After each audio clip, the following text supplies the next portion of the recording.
வணக்கம். நான் உங்களோட ஃபிசிக்ஸ் டீச்சர். 8ஆம் வகுப்பு இயற்பியல் பாடப்பகுதியில் 3 பாடம் முடிச்சிருக்கோம்.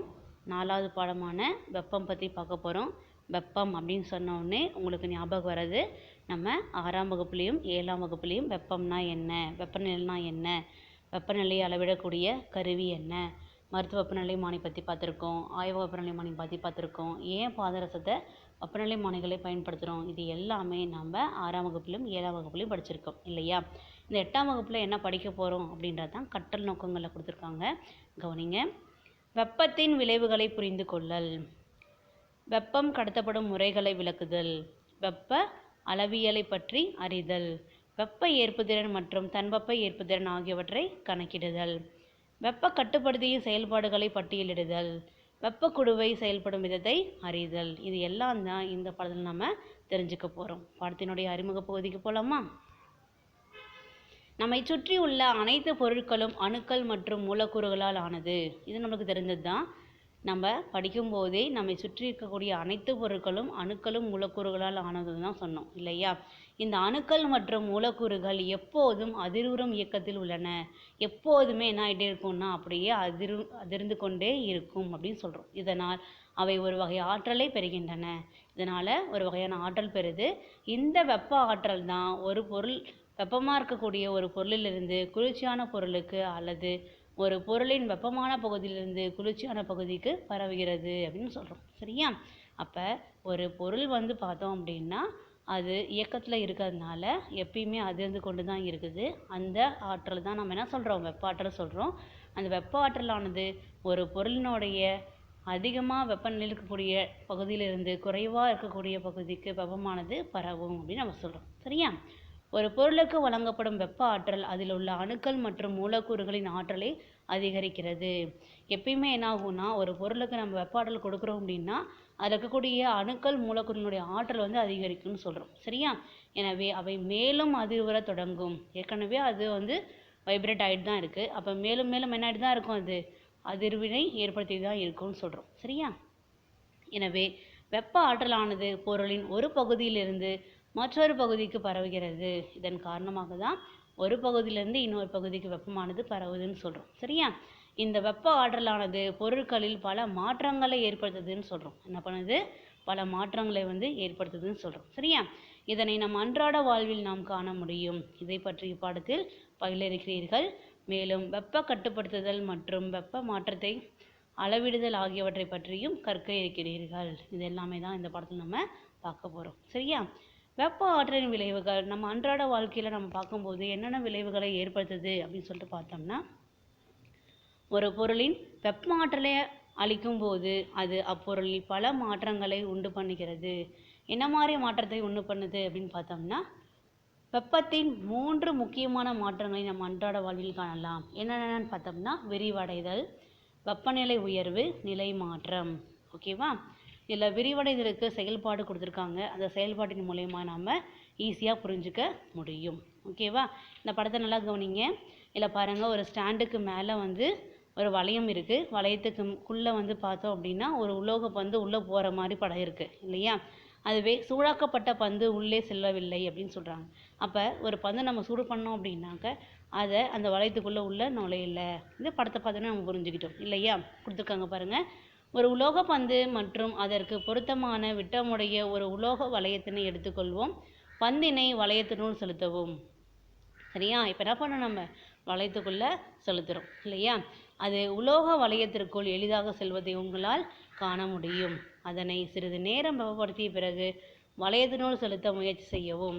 அது என்ன பண்ணாது, உள்ளே போகாது. ஏன் போகாது? வெப்பப்படுத்தினதுக்கப்புறம் அது என்ன ஆச்சுன்னு பார்த்தோம்னா விரிவடைந்தது அப்படின்னு நம்ம சொல்கிறோம். சரியா? பந்தினை சிறிது நேரம் அவ்வளையத்தின் மீது வைக்கவும். அது வளையத்திலிருந்து சில நிமிடங்கள் கீழே விழுவதை காண முடியும். இப்போ என்ன ஆயிடுச்சு, கொஞ்ச நேரம் கழித்து பார்க்கும்போது வெப்ப ஆற்றல் எல்லாமே போயிடுது.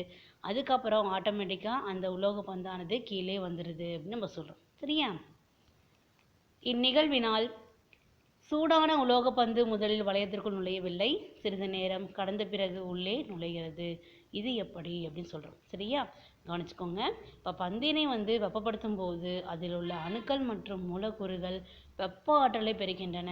நம்ம ஏற்கனவே சொல்லும் போது தான் ஒரு பொருளுக்கு வெப்பத்தை கொடுக்கும்போது அதில் இருக்கக்கூடிய அணுக்களும் மூலக்கூறுகளும் அந்த வெப்ப ஆற்றலை வந்து பெறுகின்றன அப்படின்னு நம்ம சொல்கிறோம். சரியா? பிறகு அவை அதிர்வடைய தொடங்கி ஒன்றை ஒன்று விலக்கி தள்ளுகின்றன. சரியா? அப்போ ஒவ்வொரு அணுக்களும் மூலக்கூறுகளும் ஒன்றை ஒன்று விலக்குது அப்படின்னு சொல்கிறோம். சரியா?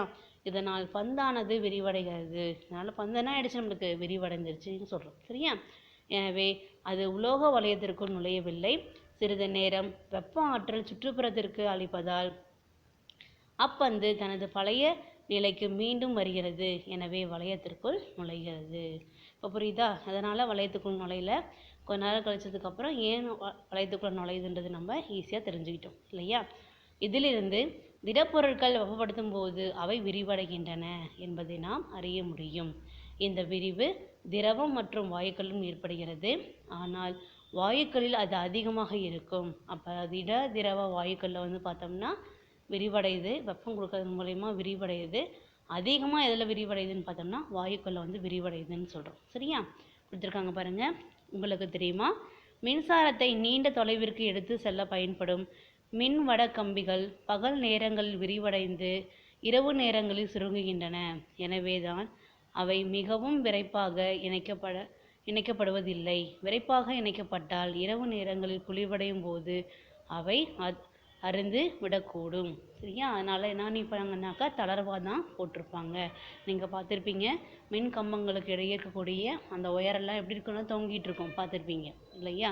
அது தொங்குறதுக்கு என்ன காரணம் அப்படின்னாக்க, நீண்ட தொலைவிற்கு வந்து எடுத்து செல்லக்கூடிய அந்த மின்வட கம்பிகள் வந்து பார்த்தோம்னா பகல் நேரில் விரிவடைகிறதுனால தான் அது என்ன ஆகுது, தொங்குது அப்படின்னு நம்ம சொல்கிறோம். சரியா? அடுத்து பாருங்கள், வெப்பநிலை உயர்வு. இப்போ விரிவடைதல் பார்த்தாச்சு. அடுத்ததை பார்க்க போகிறோம், வெப்பநிலை உயர்வு பற்றி பார்க்குறோம். ஓகேவா? செயல்பாடு 2 பாருங்கள். ஒரு முகவையில் சிறிதளவு நீரை எடுத்துக்கொண்டு அதன் வெப்பநிலையை குறித்து கொள்ளவும். ஓகேவா? ஒரு பாத்திரம் தண்ணி ஊற்றிக்கோங்க, அதை சூடுபடுத்துங்க, அதனோட வெப்பநிலை என்னன்னு குறிச்சிக்கோங்க. சரியா? சிறிது நேரம் அதனை வெப்பப்படுத்திய பிறகு மீண்டும் அதன் வெப்பநிலையை குறிக்கவும். கொஞ்ச நேரம் சூடுபடுத்திட்டே இருக்கிற, மீண்டும் வெப்பநிலையை குறிச்சிக்கோ. சரியா? இப்போது வெப்பநிலை சிறிது உயர்ந்திருப்பதை காண முடிகிறதா? இந்த வெப்பநிலை உயர்வுக்கு காரணம் என்ன அப்படின்னு சொல்கிறாங்க. சரியா? ஒன்றுமே இல்லை, ஒரு பாத்திரத்தில் தண்ணி சூடுபடுத்தும் போது ஆரம்பத்தில் என்ன வெப்பநிலை இருக்குன்னு குறிச்சிக்கோ. கொஞ்ச நேரம் கழிச்சு பார்க்கும்போது அதனோட வெப்பநிலை கண்டிப்பாக உயர்ந்தான் இருக்குன்னு சொல்கிறோம். இதுக்கு என்ன காரணம் அப்படின்னா, ஒரு பொருளுக்கு தொடர்ந்து வெப்ப ஆற்றலை அளிக்கும் போது அதனுடைய வெப்பநிலையானது உயரும். இதுதான் அதனுடைய மீனிங். ஓகேவா? கொடுத்துருக்காங்க, கவனி. முகவையில் உள்ள நீரை வெப்பப்படுத்தும் போது நீரில் உள்ள அணுக்கள் வெப்ப ஆற்றலை பெறுகின்றன. சரியா? அப்போ தண்ணிக்குள்ளே இருக்கக்கூடிய அணுக்கள் வந்து பார்த்தோம்னா வெப்ப ஆற்றல் வந்து பெறுது. சரியா? இந்த வெப்ப ஆற்றல் நீர் மூலக்கூறுகளின் இயக்க ஆற்றலை அதிகரிக்க செய்கிறது. அதனுடைய இயக்க ஆற்றலை வந்து அதிகரிக்க செய்யுதுன்னு சொல்கிறோம். சரியா?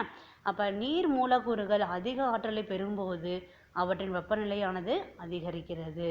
இதிலிருந்து வெப்ப ஆற்றல் ஒரு பொருளின் வெப்பநிலை உயர்வை ஏற்படுத்துகிறது என்பதை அறிய முடியும். சரியா? அப்போ ஒரு பொருளுக்கு வெப்ப ஆற்றலை கொடுக்கும்போது கண்டிப்பாக அதனுடைய வெப்பநிலை வந்து உயர்ந்து தான் போகுது அப்படின்றத இந்த செயல்பாடு மூலயமா நம்ம தெரிஞ்சுக்கிட்டோம் இல்லையா? இந்த பாடப்பகுதியில் நாம் ஒரு பொருளை வந்து பார்த்தோம்னா வெப்பம் கொடுக்கும்போது அந்த வெப்பநிலையில் ஏற்படக்கூடிய விளைவை பற்றி நம்ம பார்த்தோம். ஒன்று, வெப்பம் ஒரு பொருளுக்கு கொடுக்கும்போது அது விரிவடையுதுன்னு பார்த்தோம். இரண்டாவது, அதனுடைய வெப்பநிலை வந்து உயருது அப்படின்னு சொல்லிட்டு பார்த்தோம் இல்லையா? ரொம்ப ரொம்ப ஈஸியானதாக கொஞ்சம் கொஞ்சமாக டெய்லியுமே கொடுக்கக்கூடிய பாடப்பகுதியில் வந்து என்ன பண்ணுங்கள், படித்து பாருங்கள். அதில் இருக்கக்கூடிய முக்கியமான வரிகளை வந்து அன்லைன் பண்ணி வச்சு திரும்ப திரும்ப படித்து பாருங்கள். ஓகேவா? அடுத்த பாடப்பகுதியில் சந்திக்கலாம். நன்றி.